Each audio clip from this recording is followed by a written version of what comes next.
আসসালামু আলাইকুম, সবাইকে ধন্যবাদ আমার সাথে আবারও যুক্ত হওয়ার জন্য। গতদিন আমরা দেখেছিলাম advantage of high transmission voltage. সেখানে আমরা একটা কারণ দেখেছিলাম যে reduce the size of conductor, অর্থাৎ কেবলের ক্রস সেকশন এরিয়াটা কমে যায় যদি ট্রান্সমিশন ভোল্টেজটা আমরা হাই করে দিই। এখন দেখবো আমরা দ্বিতীয় কারণটা, if we increase our transmission voltage then our transmission efficiency will be increase rapidly. তো আমরা এই কারণটা আজকে দেখব with the relationship of mathematical term. Okay, তো আমরা খাতা কলমে চলে যাই। ওকে, তো আমরা খাতা কলমে চলে আসলাম। তো আমরা আমাদের টপিকটা আগে উপরে লিখে ফেলি।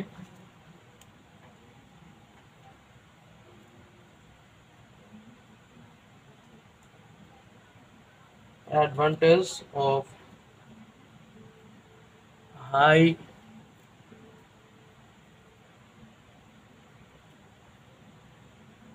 High transmission voltage.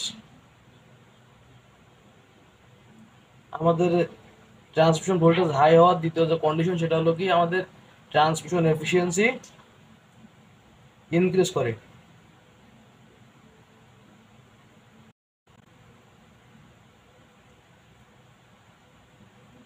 এই ট্রান্সমিশন এফিসিয়েন্সিকে কিন্তু ইনক্রিজ করে। ওকে, তো এটা হলো আমাদের মূল উদ্দেশ্য, আমরা এটা প্রমাণ করে দেখাবো আজকে। তো শুরুতে আমরা দেখি যে আমাদের পাওয়ারটা ট্রান্সমিট করার জন্য আমাদের কিন্তু একটা পাওয়ারকে ইনপুটে পাঠাতে হয়, সেই পাওয়ারটাকে আমরা লোডে কিন্তু ইউজ করি। তাহলে ইনপুট পাওয়ারটা সমান কি হলো, ইনপুট পাওয়ার সমান সমান এটা হলো পি ইন্ডিকেট করা লোড পাওয়ার প্লাস ট্রান্সমিশন লাইনের ভিতর থেকে যে লসটা হয়। সাপোজ আমাদের একটা সাপ্লাই ইন্ড থেকে একটা রিসিভিং ইন্ডে আমাদের যদি পাওয়ারটাকে পাঠানো হয় কোনো ক্যাবলের ভিতর দিয়ে, ক্যাবলের ভিতরে কিন্তু একটা রেজিস্টিভ লস কিন্তু থাকে I square, sorry I square R, এই লসটা কিন্তু থাকে, সেই লসটা হলো টোটাল লস। এই লস পাওয়ারটার সাথে যদি আমরা লোড পাওয়ারটাকে গুণ যোগ করি তাহলে আমরা কিন্তু ইনপুট পাওয়ারটাকে কিন্তু পাই। তো সেটা আমরা করবো এখানে, প্লাস টোটাল লস। তো আমরা ইকুয়েশনটা বসিয়ে ফেলি। ইকুয়েশনটা হলো আমাদের পি কে পি সেমি রাখলাম লোড পাওয়ার, আর লস পাওয়ারটা আমরা আগের ম্যাথ থেকে আমরা দেখে আসছি, সেটা হলো P square rho L over V square cos square theta এ।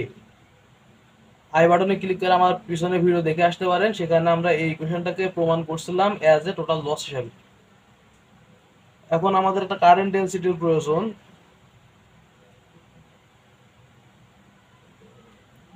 কারেন্ট ডেন্সিটি মিন্স আমাদের একটা নির্দিষ্ট ক্রস সেকশন এরিয়ার ভিতর দিয়ে আমাদের কতটুকু কারেন্ট প্রবাহিত হয়। তো কারেন্ট ডেন্সিটি যে সমান প্রবাহিত কারেন্ট ওভার তার ক্রস সেকশন এরিয়া, আর সেখান থেকে আমরা লিখতে পারি বা এ ইজ ইকুয়াল, যদি আমরা পক্ষান্তর করি তাহলে আমরা পাই আই ওভার জে। তো আমরা এই ভ্যালুটাকে এখানে আমরা ইনপুট করব। তো আমরা পি ইনপুট সমান পি প্লাস পি স্কোয়ার, এটা rho L over V square cos square theta A. Okay, তো এখানে যদি আমরা এ এর ভ্যালুটাকে ইনপুট করি তাহলে আমরা এ এর বদলে লিখতে পারি জে ওভার আই, কারণ এখানে এ কিন্তু গুণ আকারে আছে বিধায় আই ওভার জে। কিন্তু যদি আমরা ওয়ান বাই এ করি, এখানে যেটা ছিল ওয়ান বাই এ, তাহলে এটা কিন্তু উল্টে যাবে, সেই উল্টে দিলাম এখানে। তো এখানে আমরা আর কিছুই করবো না, আমরা আই এর ভ্যালু নেবো আমাদের পিছনের ইকুয়েশন থেকে। সেই ইকুয়েশনটায় আই সমান ছিল, উল্লেখ করাই ছিল root three, sorry I is equal V over root three V cos theta. এই আই এর ভ্যালুটা আমরা এখানে কিন্তু ইনপুট করবো এবার। এখানে যদি আমরা ওয়ান বাই আই করি, ওয়ান ওভার আই, তাহলে আমাদের কি আসে, আমাদের আসে root three V cos theta over,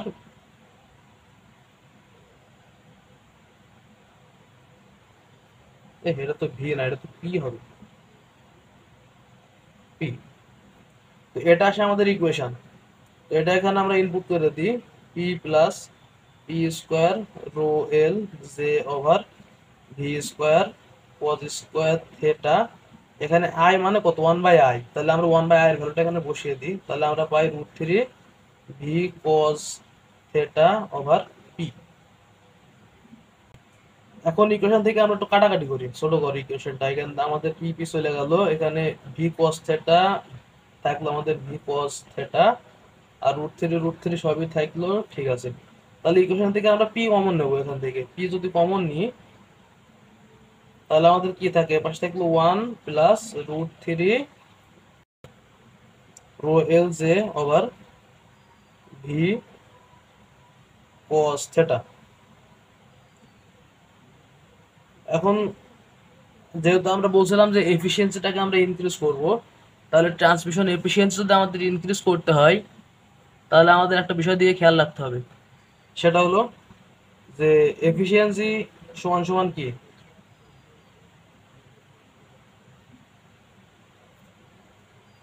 output power by input power, তাই তো। তো এখানে আমরা আউটপুট পাওয়ারটা আমরা দেখছিলাম, এখানে ছিল লোড পাওয়ার, সেটা হলো পি। ইনপুট পাওয়ারটা ছিল P 1 plus √3 rho L J over V cos theta. এই পি আর এই পি কেটে যায়, কেটে যাওয়ার পরে আমাদের থাকলো 1/1 plus √3 rho L J over V cos theta. তো মূলত এখান থেকে আমাদের যে কাজটা করতে হবে সেটা হলো, যদি আমরা এটাকে ইনভার্স করে নিই ফাংশনটাকে, তাহলে আমরা এখানে একটা কনজুগেট আনতে পারি, ডবল কনজুগেট এনে আমরা কিন্তু এটা রিভার্স করতে পারি। রিভার্স যদি করি তাহলে আমাদের আসবে 1 minus √3 rho L J over V cos theta. তো দেখুন এখানে সবগুলোই কিন্তু পার্ট হলো কনস্ট্যান্ট, আর লক্ষণীয় বিষয় হলো এখানে এই যে এই পার্টটুকুর ক্ষেত্রে √3 rho L J over V cos theta, এখানে যদি আমরা ভি এর ভ্যালুটাকে বাড়াই, ইনক্রিজ করি, তাহলে দেখুন যে কোনো কনস্ট্যান্ট পার্টকে যদি বড় কোনো পার্ট দিয়ে ভাগ করা হয় তাহলে ভ্যালুটা কিন্তু ছোট হয়ে যায়। মনে করেন এখানে এটার মান হলো 10, আর এখানে আমি ভাগ করলাম 5 দিয়ে, ভ্যালু আসবে কত, 2। আর এই ভ্যালুটাকে যদি আমরা এবার মনে করেন 10 দিয়ে ভাগ করি তাহলে ভ্যালু আসবে কত, 1। অর্থাৎ নিচের ভ্যালুটা যদি বাড়ানো হয় তাহলে কনস্ট্যান্ট পার্টকে ভাগ করলে অ্যান্সারটা কিন্তু ছোট হয়ে যায়। তাহলে 1 মাইনাস এই ছোট পার্টটা, যত পার্টটা ছোট হবে তত কিন্তু এটার মানে ডেভিয়েশনটা বেশি হবে। মনে করেন 1 মাইনাস 0.5, তাহলে 0.5 আসবে। যদি 1 মাইনাস 0.25 দিতে হয় তাহলে অ্যান্সার আসবে কত, 0.75। তো এখানে একটা জিনিস বোঝা যাচ্ছে, সেটা হলো যেহেতু ভি কনস্ট্যান্ট না, সেহেতু যদি আমরা ভি কে বাড়াই তাহলে কিন্তু টোটাল পার্টটার ভ্যালু কিন্তু ফল করে। দ্যাট মিনস আমাদের কিন্তু এফিসিয়েন্সিটা বাড়ে। সুতরাং এখান থেকে আমরা বলতে পারি যে যদি আমরা ভোল্টেজকে বাড়াই, ভোল্টেজ ইনক্রিজ করি, তাহলে এফিসিয়েন্সিও কিন্তু ইনক্রিজ হবে, যেহেতু 1 মাইনাস এই জিনিসটা, এটা তো এফিসিয়েন্সি। আর যদি ভি এর ভ্যালু কমে যায় কোনো কারণে তাহলে এফিসিয়েন্সিও কিন্তু ফল করবে। ওকে, তাহলে আমরা যেটা দ্বিতীয় অপশন পেলাম যে advantage of high transmission voltage, এটার একটা সুবিধা হলো কি, যে আমাদের কন্ডাক্টরের সাইজটা কমে যায়, যেটা আমরা আগে দেখছি। আর এখন দেখলাম কি, যে ট্রান্সমিশন এফিসিয়েন্সিটা কিন্তু বাড়ে। ওকে, তো ম্যাথগুলো খুবই জটিল কিন্তু সহজ, একটু চেষ্টা করার দরকার। আপনারা চেষ্টা করবেন বেশি থেকে বেশি। যদি কোনো প্রবলেম হয়, কোনো কনফিউজ হয়ে থাকেন কোনো জায়গায়, তাহলে আমাকে নক করবেন। আমার আইডির লিঙ্ক দেওয়া থাকবে ডেসক্রিপশন বক্সে, অথবা মেল করতে পারেন। এই সম্পর্কে আরও নতুন ভিডিও দেখতে হলে আমার চ্যানেল সাবস্ক্রাইব করবেন, আর বেল আইকনকে ক্লিক করে দেবেন যাতে পরবর্তী ভিডিও সবার আগে আপনারা পেতে পারেন। আজকের মতো এই পর্যন্ত, দেখা হচ্ছে পরের কোনো ভিডিওতে। সবাই ভালো থাকবেন, আসসালামু আলাইকুম।